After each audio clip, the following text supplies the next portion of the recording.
name is Dominic. I'm currently here at SISH or South Imus Special Hospital located in Imus.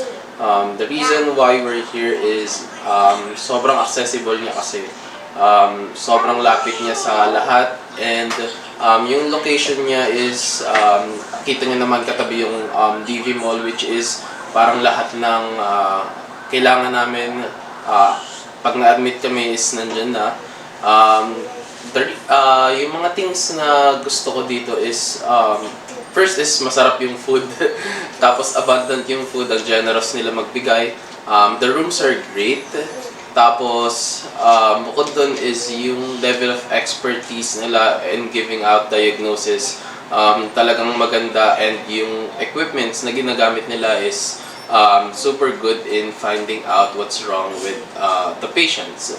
And doctors' appreciations, talagang malalaman mo na expert and knowledgeable yung mga doctors nila kasi alam nila yung gagawin regarding dun sa kung ano yung magiging results ng mga symptoms na nakikita nila. So, I really appreciate this hospital, and I hope that you can also appreciate South Imus Specialist Hospital.